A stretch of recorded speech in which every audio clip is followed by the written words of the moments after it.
simple match amical, un samedi après-midi, peut se transformer en un des trucs les plus dangereux de la carrière d'un sélectionneur. Ah, bah c'est la grande question du jour, ça. Ouais, parce que, d'ordinaire, une affiche à 16 heures au Stade de France, en plein mois de mars, ça sent la revue d'effectifs tranquille. C'est ça. Le fameux match de gala sans véritable enjeu. Sauf que là, en épluchant les dernières analyses et les dépêches publiées par WeSport cette semaine, il y a un constat qui saute aux yeux.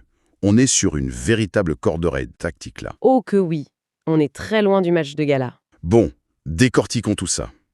Aujourd'hui, on fait une plongée au cœur des Lions de la Teranga, l'équipe nationale du Sénégal, juste à la veille de leur choc face au Pérou. Un choc qui s'annonce assez électrique d'ailleurs. C'est clair, on a un sélectionneur, Pape Thiaw, qui se retrouve face à un puzzle infernal. Il y a une pression monumentale, des blessures de joueurs absolument clés et surtout cette nécessité vitale d'intégrer des jeunes dans son sacro-saint système en 4-3-3. Et tout ça, faut le rappeler, à l'aube du premier des 4 tests majeurs avant la Coupe du Monde 26. C'est fou. Moi, ça me fait penser à, la dernière répétition générale d'une pièce de théâtre avant la grande première sur Broadway. Ah, j'aime bien l'image. Le but, c'est pas seulement de bien jouer, c'est surtout de tester si les doublures peuvent supporter le poids des rôles principaux quand les stars sont pas là. Exactement. Et le terme de répétition générale est crucial. Parce que dans le foot international d'aujourd'hui, le match purement amical, c'est devenu une fiction. Ouais, il n'y a plus de petits matchs. Surtout quand on regarde le statut actuel de cette équipe sénégalaise, les sources de WeSport rappellent un contexte super lourd. Le Sénégal arrive sur la pelouse avec ce titre de vainqueur de la CAN 2025. Un titre qu'ils ont d'ailleurs conservé, avec toutes les récompenses officielles. Voilà, et ça c'est malgré les récentes demandes de restitution formulées par le Maroc auprès des instances. Bon, d'ailleurs, on ne va pas entrer dans les débats politiques ou institutionnels ici. Non, bien sûr, c'est pas notre rôle. On rapporte juste les faits pour ceux qui nous écoutent. Tout à fait. L'idée, c'est que ce détail administratif nous donne une info vitale sur l'état d'esprit de l'adversaire. Le sélectionneur péruvien Mano Menezes, il l'a dit sans aucun détour. Il a dit quoi déjà ? Il a déclaré, je cite, « Pour nous, nous allons affronter le champion d'Afrique. » Le décor est planté, quoi. Faire du tourisme à Paris. Pas du tout, hein. Ils viennent s'étalonner contre ce qui se fait de mieux avec cette fameuse agressivité sud-américaine. C'est pour ça que les choix de Pape Thiaw vont être scrutés à la loupe. Surtout que la composition face au Pérou est annoncée comme le calque quasi exact de celle qui va affronter la France en match d'ouverture du mondial. C'est l'idée, oui. Et c'est justement là que j'ai un vrai problème avec ce que je lis dans les compos probables de WeSport. Ah bon ? Qu'est-ce qui te gêne ? Si ce match est censé être un laboratoire grandeur nature pour tester des doublures face à des Péruviens surmotivés, pourquoi Pape Thiaw sort l'artillerie lourde en défense ? Tu parles de la ligne arrière annoncée ? Oui, les dépêches annoncent Edouard Mendy dans les buts et une ligne défensive avec Antoine Mendy, Kalidou Koulibaly, Moussa Niakhaté et El Hadji Malick Diouf. C'est du solide. C'est du très solide. Mais attends, je veux bien qu'on prépare le mondial, mais aligner Koulibaly et Niakhaté, la charnière centrale titulaire intouchable, dans un match où ça va mettre des coups. C'est un risque, tu penses ? C'est presque suicidaire. C'est l'inverse d'une expérimentation. Moi, je vois ça comme couler les fondations d'une maison en béton armé. Tu changes pas la recette quand elle gagne, mais tu risques de fissurer le ciment si tu le sollicites trop tôt pour rien. Je comprends ton point de vue, mais si l'on relie cela à la situation globale, c'est assez logique en fait. Logique de risquer ses meilleurs joueurs ? Parce qu'on peut pas tester un nouveau moteur dans une voiture si le châssis est en train de trembler de partout. La paire Koulibaly-Niakhaté, c'est pas juste un mur défensif. C'est quoi alors ? C'est véritablement le système d'exploitation de cette équipe. Dans un 4-3-3, la stabilité, elle vient pas des exploits individuels, hein. Elle vient des automatismes. Genre la gestion de la profondeur, ce genre de truc ? Exactement. Le déclenchement du pressing, la communication non verbale. Koulibaly, il gère l'alignement au millimètre près. Donc si tu l'enlèves, Si tu remplaces ces gars-là par des jeunes inexpérimentés face à une équipe sud-américaine qui va presser très haut, la défense va reculer. Et si la défense recule de 10 mètres, tout le bloc équipe est coupé en deux. ah, je vois. Donc en gros, tu dis que pour pouvoir faire des erreurs devant et tester des trucs, il faut avoir une assurance tout risque derrière. C'est exactement la mécanique. En verrouillant son arrière-garde avec ses cadres, Thiaw crée un écosystème psychologique sécurisé pour les autres. Un filet de sécurité, quoi. Voilà. Il envoie un message clair aux jeunes milieux de terrain qu'il va tester. Il leur dit « Prenez des risques, tentez des passes qui cassent les lignes. Si vous perdez le ballon, la maison ne brûlera pas derrière vous. » Ouais. Vu comme ça a du sens. Le risque de blessure de Koulibaly existe, c'est sûr, mais évoluer sans lui, ça fausserait complètement le test pour le milieu de terrain. Exactement.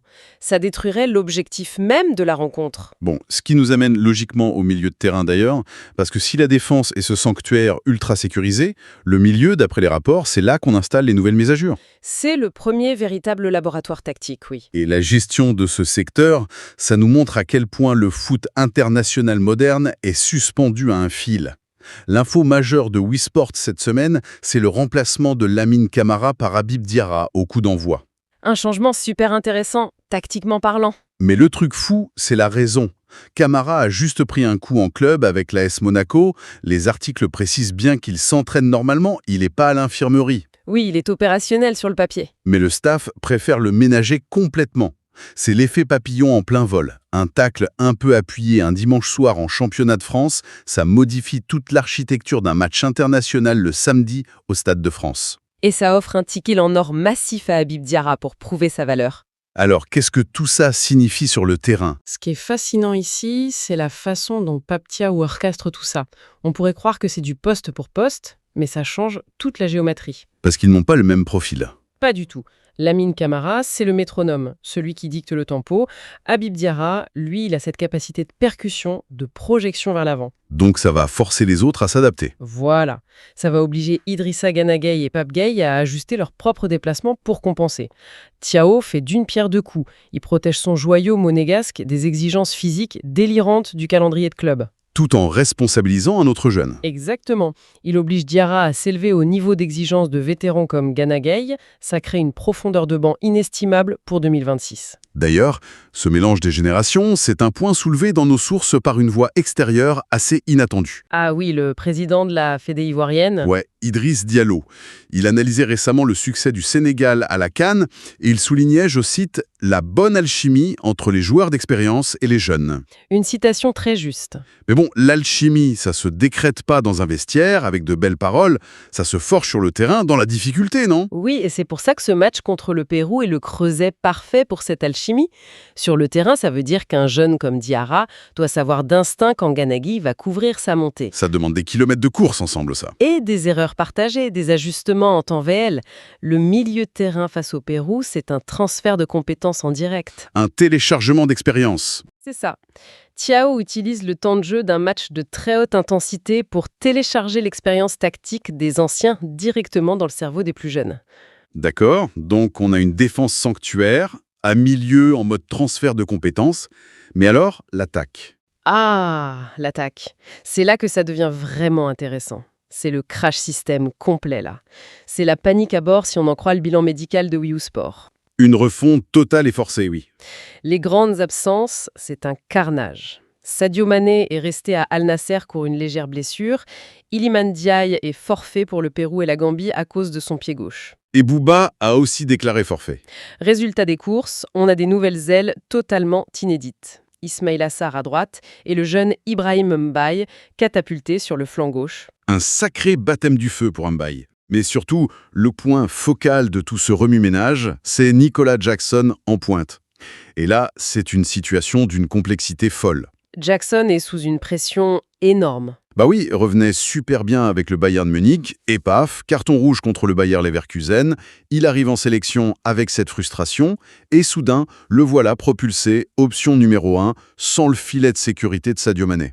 C'est un rôle très différent pour lui. C'est ça l'analogie de Broadway, hein. C'est l'acteur de second rôle soudainement poussé sous les projecteurs parce que la superstar est malade. Et cela soulève une question tactique super importante.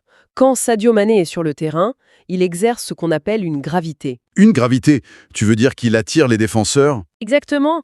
Sa simple présence sur le côté gauche attire le latéral, mais aussi un milieu récupérateur, voire un défenseur central. Mané crée des espaces gigantesques simplement en existant. Et Nicolas Jackson profitait vachement de ces espaces jusqu'à présent. Voilà. Jackson utilisait ces brèches créées par la gravité de Mané pour faire ses appels tranchants et finir les actions. Sauf que samedi, Mané ne sera pas là, et avec tout le respect qu'on doit au jeune Ibrahim Mbaye, les défenseurs péruviens vont pas paniquer et faire des prises à deux sur lui dès la première minute. C'est certain. Et ça, Mano Menezes l'a très bien compris. Ça modifie complètement la lecture défensive du Pérou. Ils vont jouer comment, du coup? Ils vont rester extrêmement compacts dans l'axe, resserrer les lignes autour de Jackson. L'espace naturel de Jackson n'existera plus. Et il va devoir s'adapter alors? Et il va devoir devenir un véritable pivot, décrocher, venir chercher les ballons bas, jouer dos au but, et surtout prendre des coups des centraux péruviens pour libérer lui-même des espaces pour Sarr et Mumbai. C'est un changement de logiciel total pour lui. Surtout qu'il n'a pas le droit à l'erreur. Les articles de Wisport le martèlent. La concurrence est féroce. Le retour de Bamba Dieng fait rage à ce poste. Jackson sait que s'il s'énerve ou se laisse déborder par la frustration, comme au Bayern, il y a Bamba Dieng qui le guette en coulisses, prêt à lui piquer sa place pour 2026. Le très haut niveau est impitoyable. Mais c'est là qu'on va voir si Jackson a l'épaisseur psychologique pour être le vrai numéro 9 du Sénégal, et pas juste le lieutenant de Mané. Et d'ailleurs, pour l'aider dans cette tâche d'usure de la défense, il y a un joker qui est mentionné dans les sources. L'attaquant de Como, Hassan Dia. Oui, Hassan Diao. Il devrait enfin gratter du temps de jeu. Le gars n'a plus joué sous le maillot national depuis ses débuts en mars 2025. Pourquoi le relancer spécifiquement dans ce match où tout est déjà si fragile devant? Justement pour exploiter la fatigue générée par ce fameux travail de l'ombre. La fatigue des Péruviens. Oui, la défense sud-américaine très compacte, ça demande une énergie folle. Si Jackson use les centraux pendant 70 minutes, les lignes péruviennes vont forcément s'étirer à la fin. Et là, paf, tu fais rentrer Diao. C'est ça. Diao, il a une fraîcheur et une vitesse qui peuvent faire exploser une charnière centrale fatiguée. Son entrée prévue en cours de match, c'est pas un cadeau de retour, c'est une vraie arme stratégique pour apporter de la fraîcheur. C'est hyper malin. Bon, si on fait un petit résumé rapide du visage de ces Lions face au Pérou, on a une base arrière inébranlable, un milieu qui cultive savamment le mélange des générations. Et une attaque inédite sous très haute pression qui doit faire oublier ces icônes absentes. C'est une synthèse parfaite. Mais avant de se quitter, il y a un détail d'ambiance finale dans les dépêches qu'il faut absolument souligner. Le nouveau maillot. Ouais. Lors de ce match, l'équipe va étreiner son tout nouveau maillot domicile, orné de ses 2 étoiles. Et symboliquement, ça pèse lourd. C'est le symbole des sommets atteints et des attentes colossales pour l'avenir. Et ça m'amène à une pensée un peu provocatrice. Tu me dis ce que t'en penses. Je t'écoute. On a parlé de toutes ces petites blessures, de l'absence de Sadio Mané, comme d'un handicap. Et si, en réalité, cette épidémie de forfait était une bénédiction déguisée? Force le Sénégal à construire, dès maintenant, un système capable de survivre sans lui. Ah, tu veux dire apprendre à briller le jour où leur légende prendra définitivement sa retraite. Exactement. Et je vais même plus loin en inversant la perspective. On pense que le Sénégal expérimente. Mais avec ses 2 étoiles, le Sénégal est la cible à abattre. C'est vrai que le regard des autres a changé. Et si ce n'était pas le Sénégal qui testait des trucs, mais plutôt le Pérou? Et si Mano Menezes utilisait ce match pour faire de la rétro-ingénierie sur les champions d'Afrique, pour trouver la faille et partager le mode d'emploi avec le reste du monde avant 2026? Ah ouais. Le Pérou en mode laboratoire pour décoder le système sénégalais, c'est une excellente réflexion. Les lions sont peut-être devenus la proie ultime que tout le monde étudie au microscope. Voilà. C'est une réflexion qu'on va laisser